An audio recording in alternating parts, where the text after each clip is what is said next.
the spectrum of extremes of secularism, liberalism, secularism, secularization is going to happen basically from the Enlightenment to the present day, where it's going to start as basically church and state, and then it's going to get more increasingly hateful of the idea that God even exists and we should live in a world where we should pretend that he does not exist.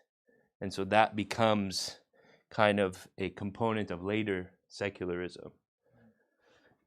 So you're right, though, new school and old school, but I see what you're saying in general is just the very idea of progress and what is progressive is that these are kind of old ideas and now we have new ideas. And even the Quran mentions that the denier of God says about the Quran and about religion, asatirul awwalin, right? These are just stories from the old people, right? It's just folklore and fables and myths, and right. So yeah, absolutely. All right. Anything else that we should add here? You got 2 points. I'm gonna stop you there. We'll get. Anyone else want to mention anything before we start? Okay, Fawaz going for a second point. Yeah, I mean, just like, I guess the word that comes to mind is the idea of fear, like cancel culture or some kind of societal rejection. So cancel culture in regards to like getting rejected because you believe in God, not because there's like some outgoing scandal or something like that. Okay, so okay, I think that's. Not even the explicit nature of believing in God, but what comes as a result of that, like certain beliefs about social issues.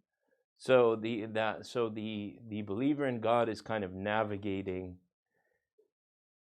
how much secularism to embrace to exist in the postmodern world. Yeah, that's a fair point. So in that sense, we might have to drift into, well, what is the Islamic secular? Can it exist? What is it? Is it positive? Is it negative? What is it? All right, perfect. Anything else? Yes, sir. I'm just gonna throw it out. I'm not as well versed in liberalism, but is there like the notion where liberalism is kind of like a moving target because it doesn't basically state maxims and truths, and it kind of is always evolving, whereas Islam kind of it stated things 1400 years and it has principles, and those principles basically apply, and you maybe get different outputs. But yeah, I mean that's what we're gonna have to talk about. Is that one of the kind of, let's just put it out here, is kind of the guiding question of today. Our guiding question is liberalism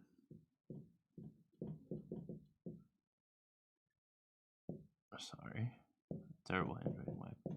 Is liberalism neutral? Right? That liberalism kind of portrays itself as the fair arbiter between all of these doctrines, right? That at the heart of pluralistic society, there's all of these competing doctrines, and liberalism is going to sort out what Jonathan Rawls calls common sense. But we're going to call it, he also calls it common reason. So let's, just to not get confused with kind of the cultural use of common sense. Liberalism is going to deliver common reason, right? And we have to define what common reason is. So this is the question that Dr. Sherman Jackson is going to pose, right? And a lot of writers who are commentating also on this idea. This is the thesis. Is it neutral or is it not? And if it's not neutral, then how is it any different from just being another religion, right? Does it have, as you said, a doctrine, right?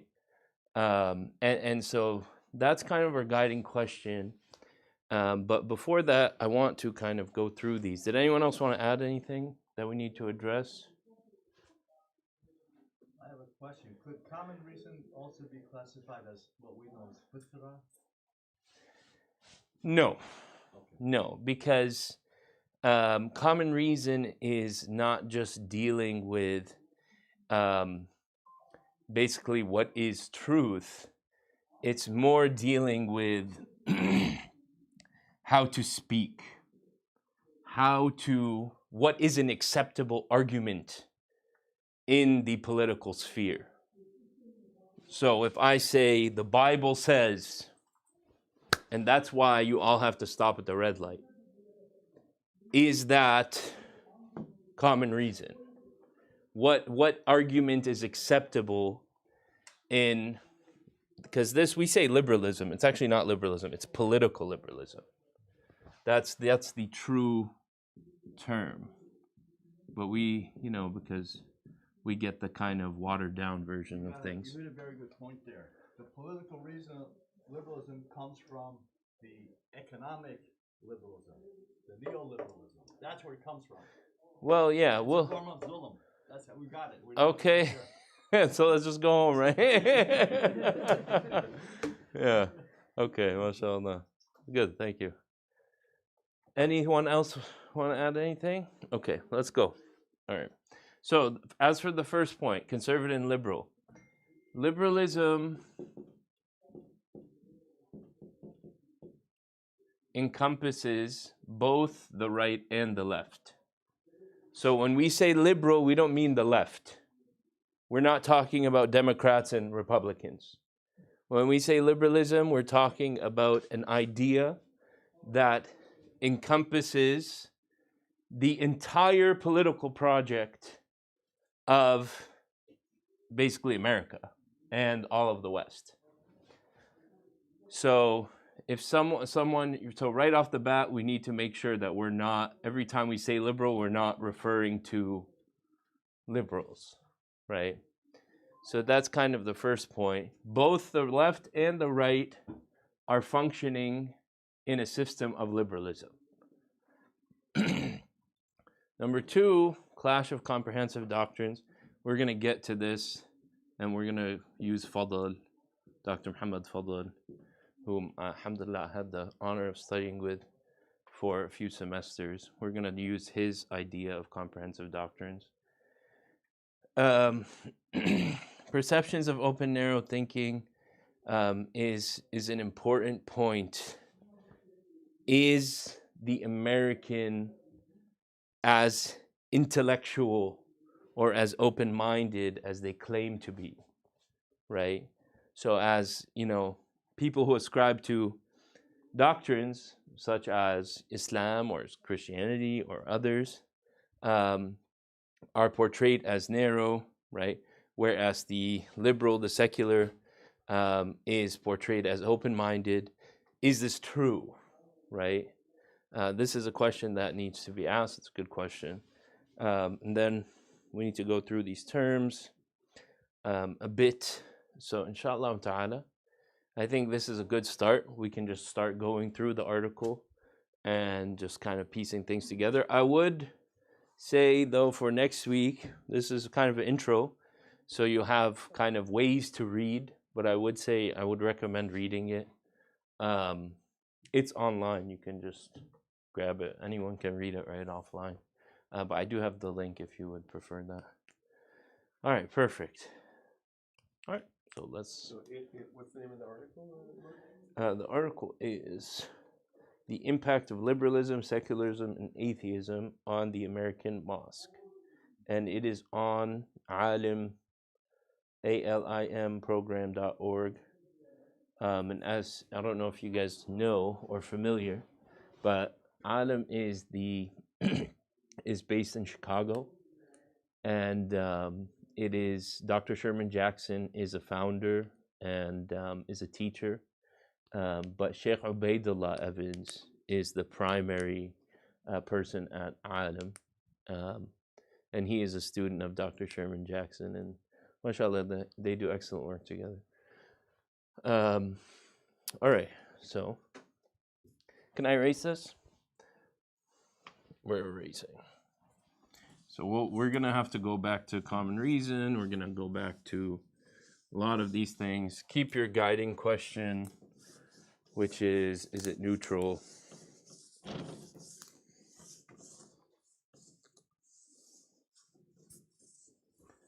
All right, perfect.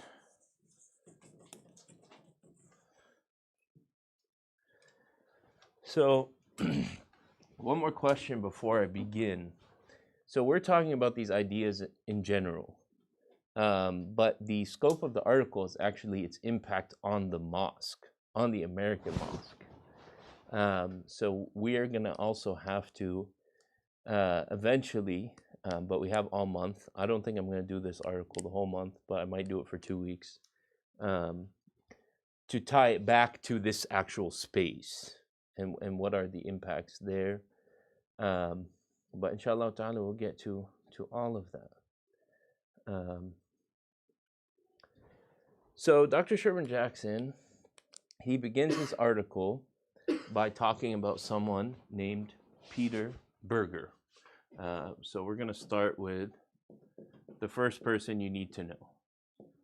Peter Berger, who is an Austrian philosopher. And the concept of plausibility structure. So this is kind of your first word that you need to know to make more sense of things. All right, perfect. All right, excellent. MashaAllah. Assalamu alaikum. So plausibility structure is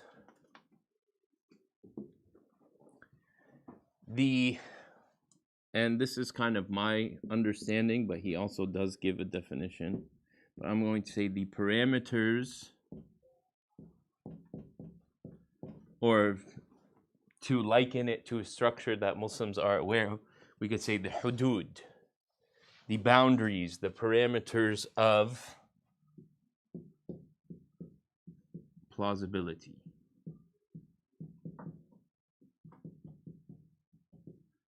And when we say plausibility, you could say what is true, what is right.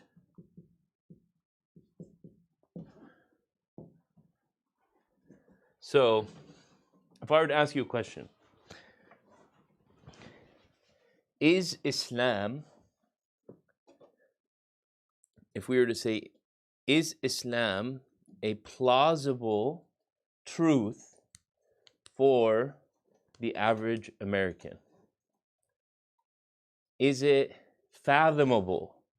Is it conceivable that Islam could be true or have an answer to something to the average American person? What is it? It's not going to be an objective thing. There's no data here. When you think about it, when the question is posed to you, where does your mind go? No, right?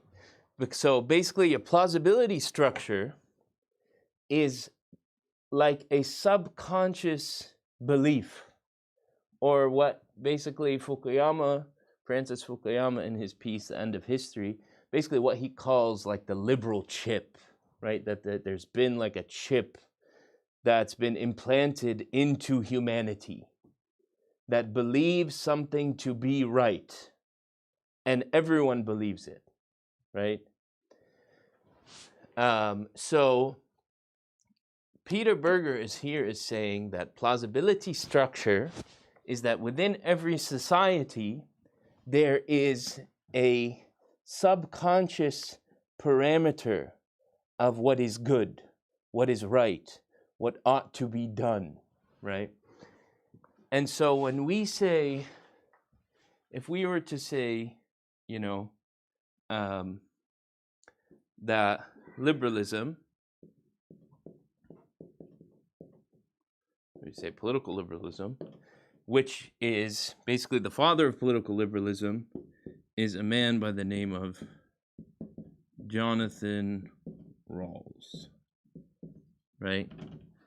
So Jonathan Rawls, he basically, what he's going to say is that this is politics, this is the political sphere, and then outside of the political sphere, there's all of these other doctrines, right? So we could say like this is Islam, this is Christianity, this is Judaism, this is, it could be really anything. Say like this is atheism, this is, Buddhism. Well, it's not just religions. Any worldview can be a doctrine. So it could be even something like nihilism, right? Secular humanism. Yeah, humanism, exactly. So any of these things. So basically, all of these doctrines, they can exist, but when they come into this sphere, they have to speak in a different way, right? To be able to contribute to this political sphere. And basically, if they wish to do so, in Rawls' concept, is that the more successful you are within your bubble, the larger your bubble gets, to the point where the politics of the nation cannot resist its influence. But you still cannot speak or use its doctrine to influence politics. Does that make sense? As in, I can say, because of my understanding of Islam, that everyone should brush their teeth. The Prophet Muhammad ﷺ said, if I didn't want to make hardship on my ummah, I would have made miswak fard before every salah. Right? So we could say, as Muslims, everyone needs to brush their teeth. Right? But if I would like to engage in the political sphere, I could not say that. I would have to say, right, based on the statistics, right, people who brush their teeth, right, increase their vitality by 33%. Something like that, right? So I can get my inspiration from my comprehensive doctrine. But when I wish to engage in the political sphere, I have to use common reason. And then you can speak about Islam after that, maybe. And yes, you can. So now you're going to run into a different issue, though. And this is going to get talked about. Let's add to our name bank. We have a gentleman by the name of Audi. And then you have a gentleman by the name of Habermas. And they're going to complicate things. So basically, they're going to say, well, if you're coming from this comprehensive doctrine, and then you're hiding your real reason, and then translating it into common reason so you can engage in the public sphere, that this is a form of insincerity. And it's a form of inauthenticity that you're engaging in. So, no, actually, you cannot derive your inspiration from your comprehensive doctrine and then translate it into politics. You have to have a true, binding understanding of common reason. Like you have to authentically wish to communicate in common reason, and not with this type of duality, right? So that's obviously going to complicate it a lot more. But the problem is that Rawls is assuming that this circle here is neutral. But what Dr. Sherman Jackson is going to start talking about is based on Berger's idea of plausibility structure. There's no such thing as neutrality. That when you say that this is the judge of truth, you are basically turning this into, let's just call it secularization.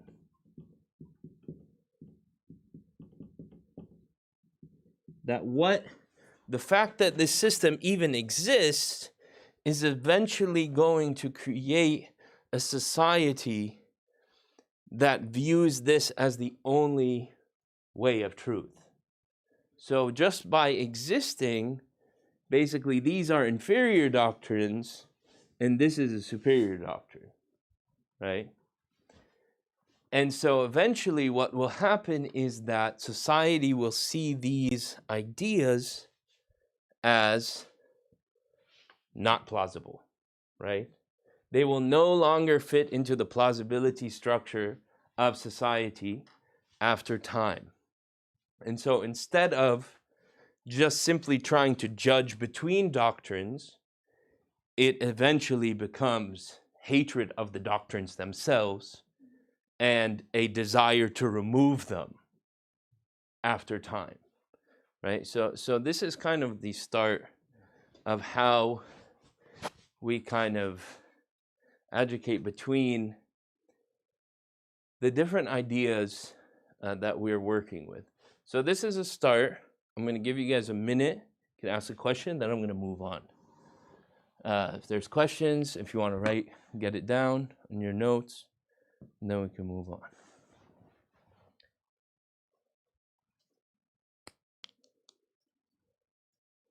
So is there any chronology between, say, so Berger was kind of predecessor of the others? Or? Berger, I'm not sure, but I know Rawls is basically is about 19. I believe Rawls is writing in the 1980s, so he's not. He's fairly current. Berger's before that. Audi, Habermas are all around the same time. So it's all fairly contemporary, right?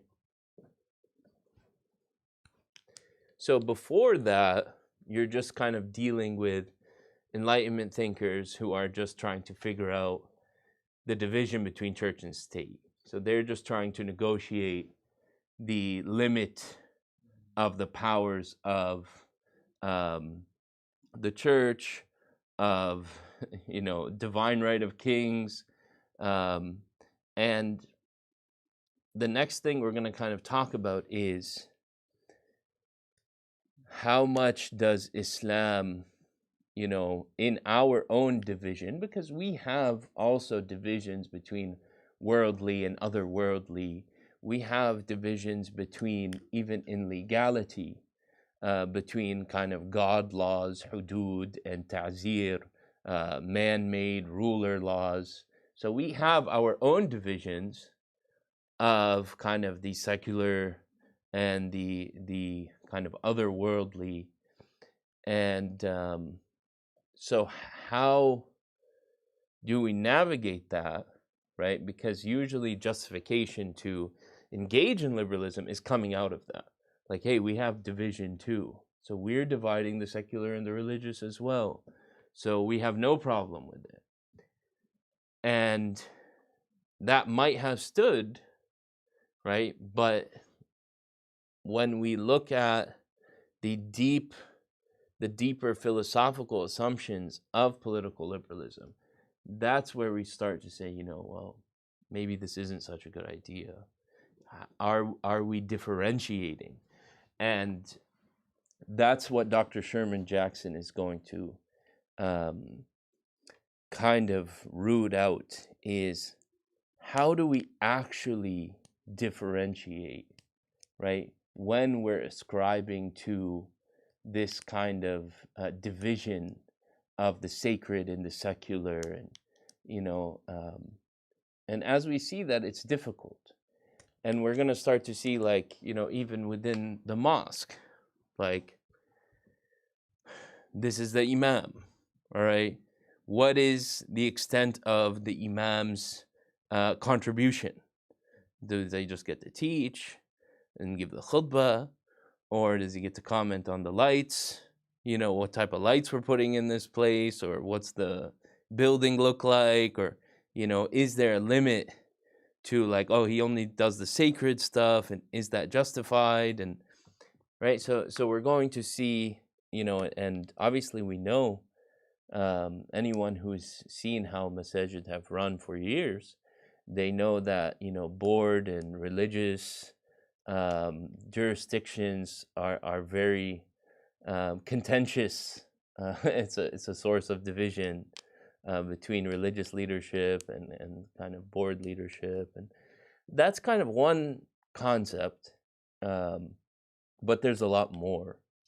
So inshallah ta'ala we'll get to that. So can I erase this? All right, cool.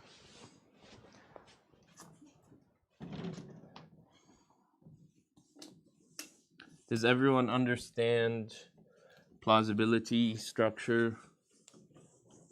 It's very important to understand.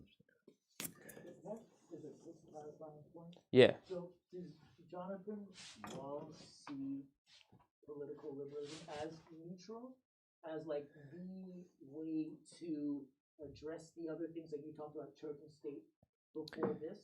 Was that the attempt to, I guess, finalize that tension? Yeah, so he has something which he calls the veil of ignorance.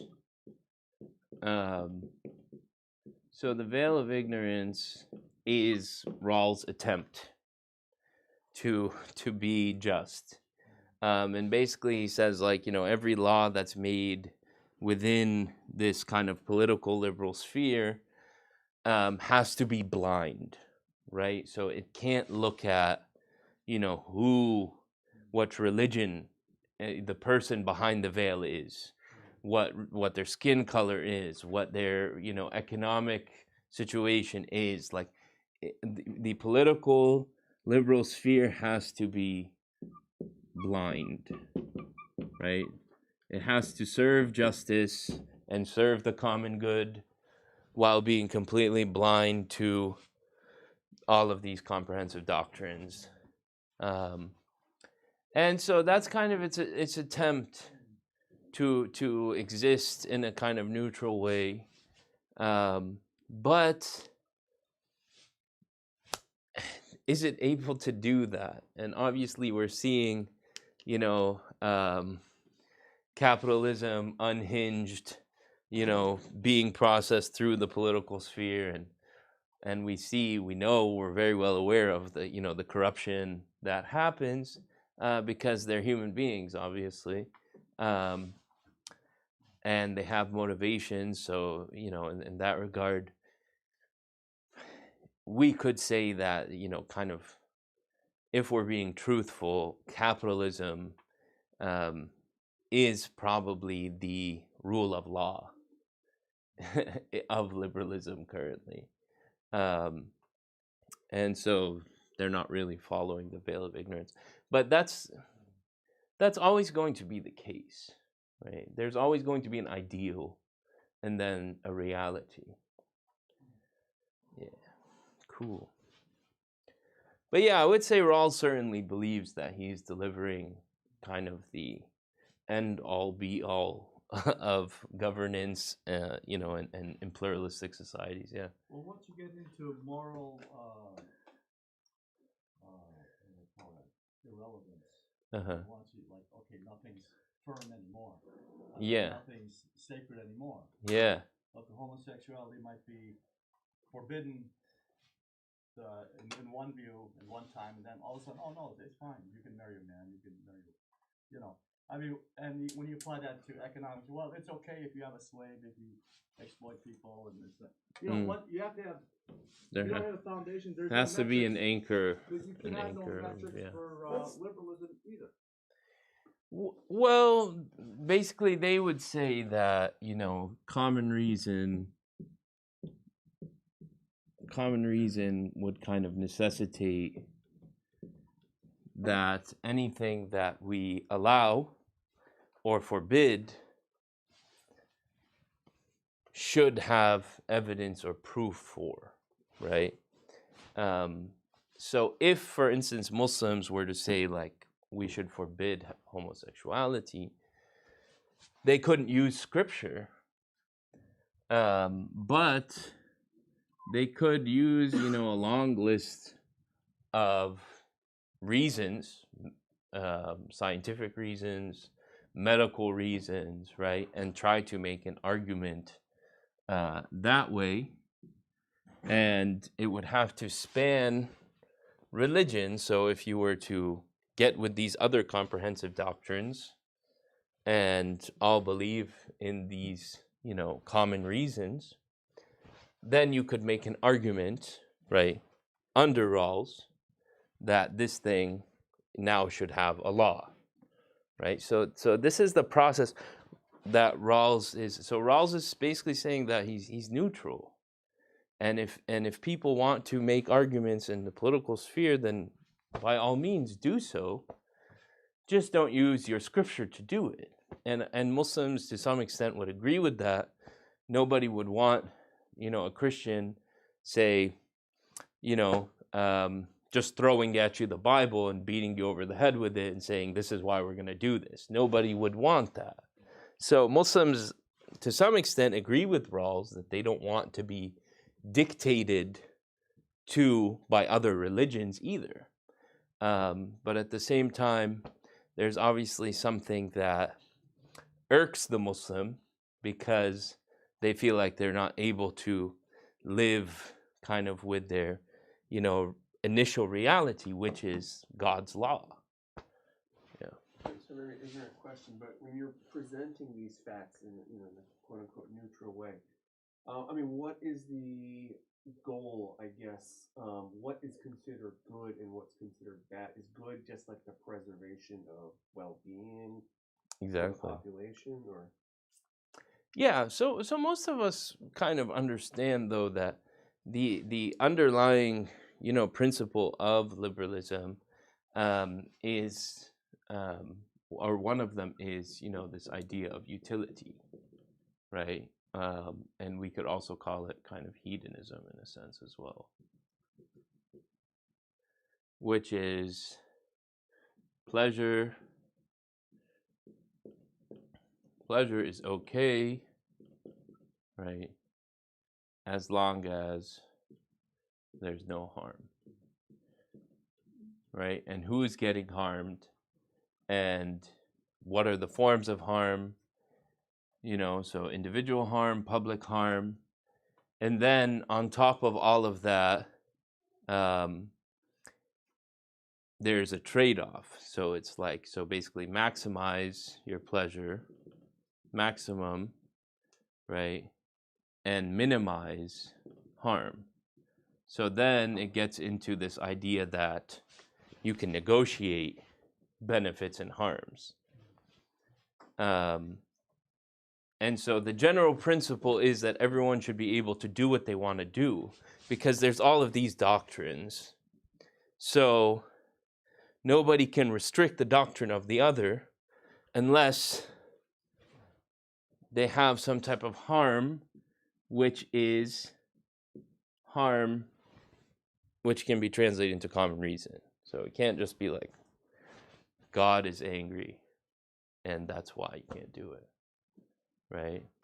It would have to be something that all people can see as a harm. So that's kind of how we're going to look at it. Oh, somebody's sleeping. It's okay if you're sleeping. I just yeah. Okay. Any more questions on this? That's an impossible thing when you get into. Let's say you come up with a Yeah. system that works, that everybody has maximizes their pleasure Yeah. in this time, and nobody suffers. Yeah. It's not going to work going forward. Yeah, I'm not arguing that any of these things are good. I'm just telling you what they are. You're absolutely right. And then what is the? It's also extremely subjective. Like, if I see someone shooting up in an alley, right, and I know that heroin is a major killer in the United States of America, right, I would be prompted to stop them, right? But at the same time, if I see someone drinking in that alley, right, my morals would tell me this is also something harmful, right? And, well, maybe I should stop them, right? So who determines, basically, what level of harm necessitates action? And that's also another issue, right, that you're going to get into. So, yeah, the assumption that everyone should do whatever they want, and then we're going to stop it when the harm overweighs, the benefit they're deriving or the pleasure they're deriving. And then the only, really, if you actually look at it, the only true harm that those who are indoctrinated by liberalism are able to navigate is death. They're not actually able to weigh harms. And so, for instance, if you look at any of these issues, like gun control, people are dying, right? So how many people need to die for us to say, oh, hey, nobody should have guns, right? And it's like, oh, my Second Amendment, that benefit, no matter how many people die, that benefit is still overweighs it, right? And so they're not able to actually exact any type of moratorium on practices. And, we've seen this kind of many times. In Islamic law also has some of these concepts, right? So we see, for instance, Umar ibn Khattab, right, having a moratorium on punishing the thief, right, during a time of famine. Like, we understand that, our scholars had the capacity to recognize that there were certain situations which required kind of extraordinary ijtihad, or kind of juristic creativity. Yeah, so it is something difficult, but maybe we'll talk about this in another class. I know I had promised it before, but basically when we look at usul al-fiqh, we're going to see the parallels between usul al-fiqh and common reason. Because it's very similar. The idea that, why is Allah saying, for instance, I prescribed fasting, لَعَلَّكُمْ تَتَّقُونَ, so you can get some taqwa, right? He can just say, I prescribe fasting. That's it. End of discussion. Start fasting. But he's saying, I'm going to give you the reason, right? And that reason is, in some senses, worldly, right? Because it can be seen and verified in human beings. That if you see that, there's harm in your road, you're going to move away from it. That departure from harm is a clear sign of taqwa, right? So, and we're going to see this over and over in the Quran, whether it's gambling, whether it's drinking, that Allah keeps giving reasons, right? And so we're going to start to see that Allah subhanahu wa ta'ala, in a sense, um, prescribes to the human being knowing why they're doing something. And this actually uniquely equips the Muslim to live in a world of common reason, more so than any other comprehensive doctrine. Because we, as in our scholarship, for most things, and for our, particularly our deeply thoughtful, which Allah subhanahu wa ta'ala calls ulul albab, right? They actually have wisdom and insights behind why Allah prescribes certain things even more so than just a simple scholar or a layman. And so that equips them at an even higher level to engage in common reason. So, yeah, that's something to think about. Are we all set here, though? Because I want to talk about one more thing before we finish. Or maybe we should stop and answer one more question. Anything? I have a question. Sure. I have a comment, but Yeah, go ahead. exactly what meta-ethics is.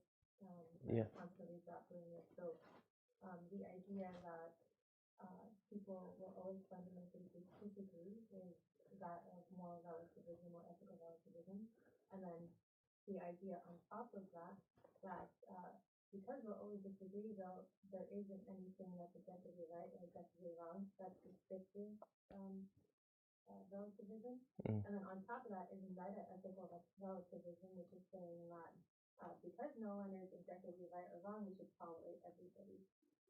And what some philosophers say about this, I think, is that it's not actually they're not actually saying that everybody's equally valid, but that no one is actually equally algorithmic about their thoughts, and therefore, there's nuance to that, right? It's not that everybody's equally valid, and validity has a very specific definition in philosophy, right? It's like all of the conclusion has to follow from all the premises. Yeah. Yeah, I totally recognize that. It's a good point, but it's one that is kind of distinctly postmodern, right?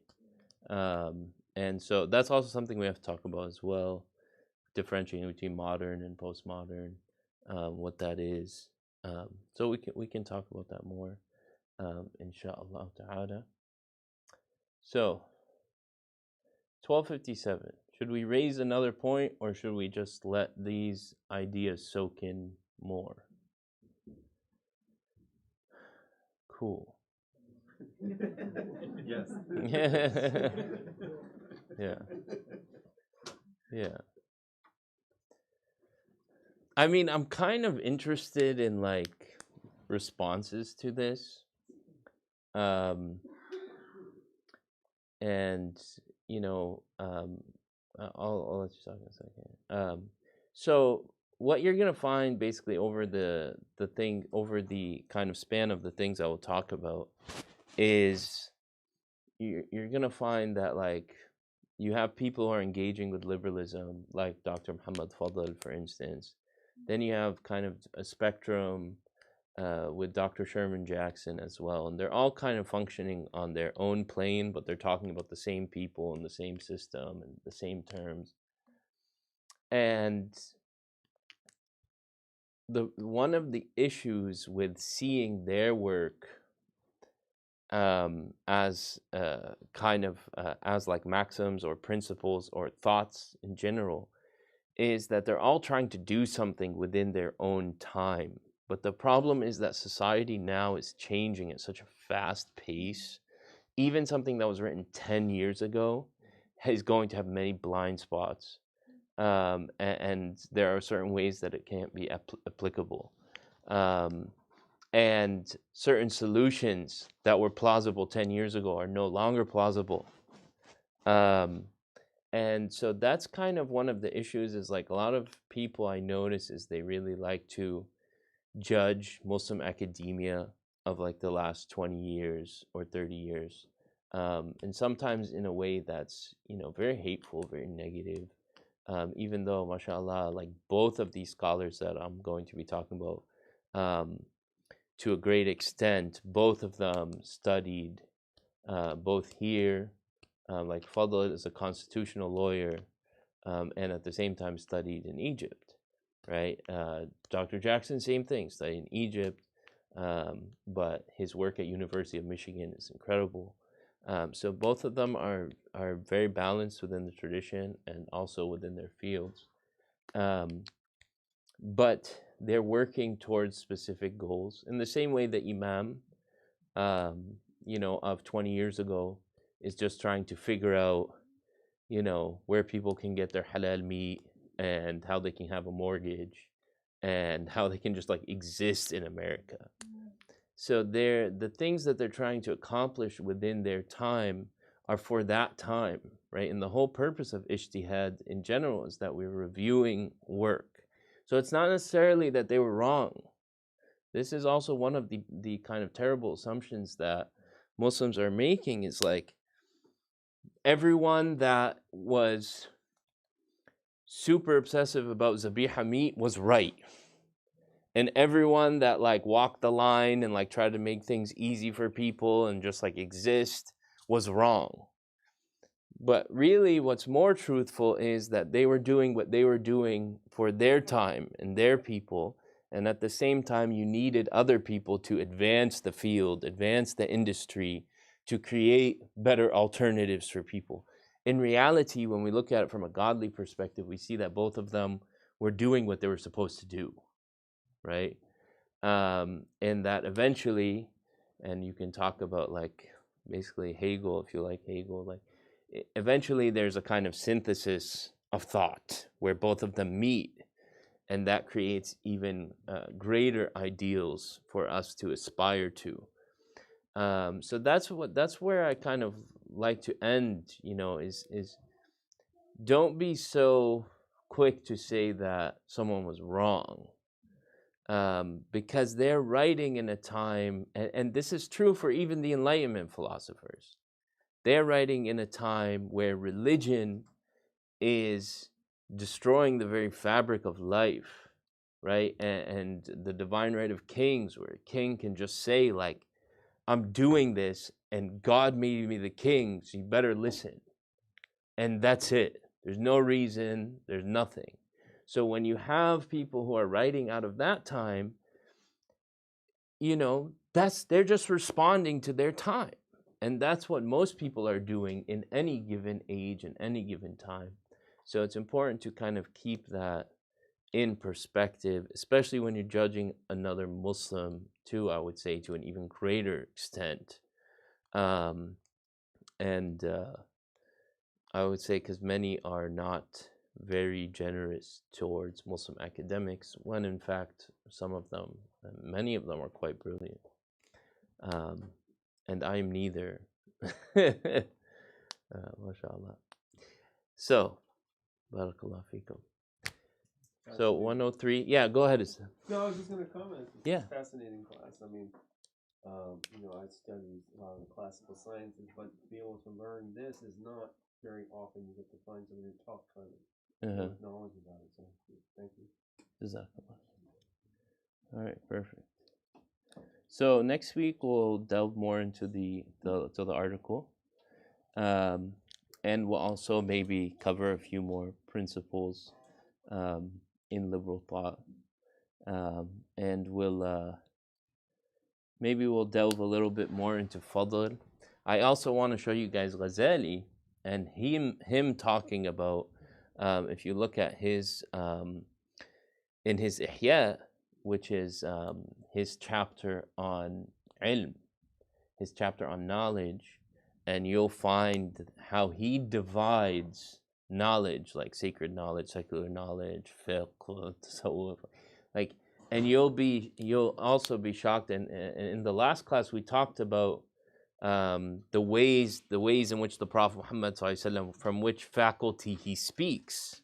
So there's also a division of how even the Prophet Muhammad ﷺ himself addresses kind of the sacred and the secular, and we can even go through the hadith literature on that, which you might be surprised to see and we can also talk about the kind of prophetic proofs for engaging in kind of secular governance or pluralistic governance. And there are proofs for that. So those are all interesting things, but I wanted to kind of set this this foundation first. All right. Every Sunday for the semester, or We're gonna do all of January, and then maybe February we might kind of do something Black History Month oriented. Although this is kind of a good, although I don't kind of I'm not highlighting Dr. Sherman Jackson because of his blackness, but it is kind of a good precursor to Black History Month. And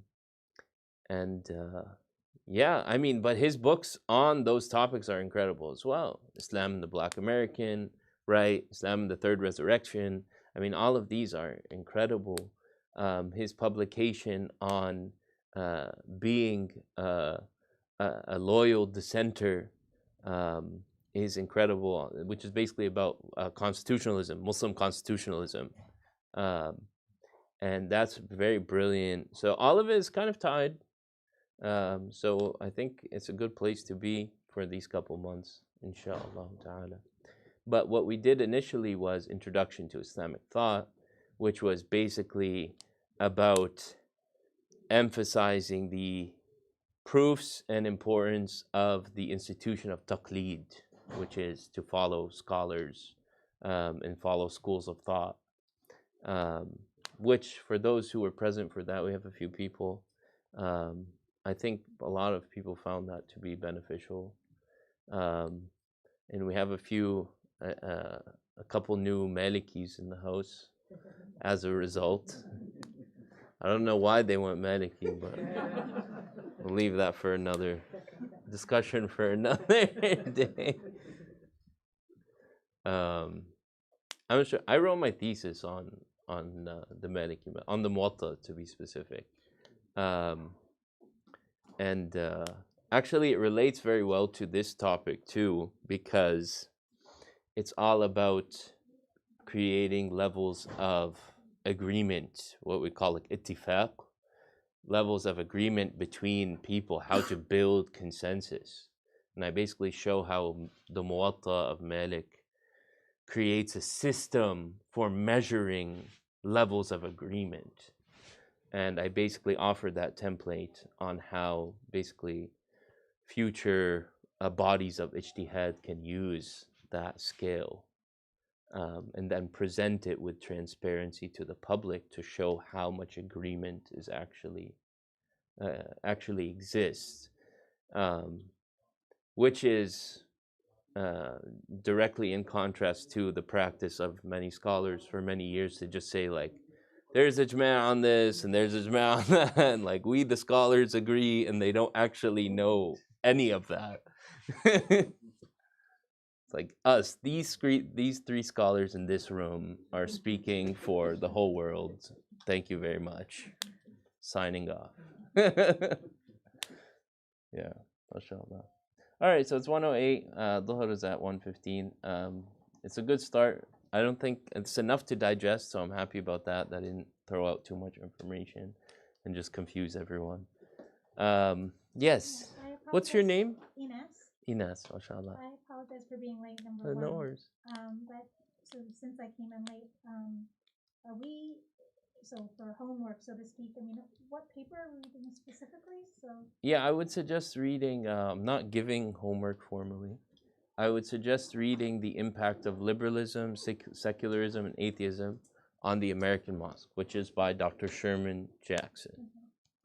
And you can find it on the Alim program website. If you just type in the American Mosque, Dr. Sherman Jackson, it will pop up. A PDF will pop up. Yeah. All right. Great. MashaAllah.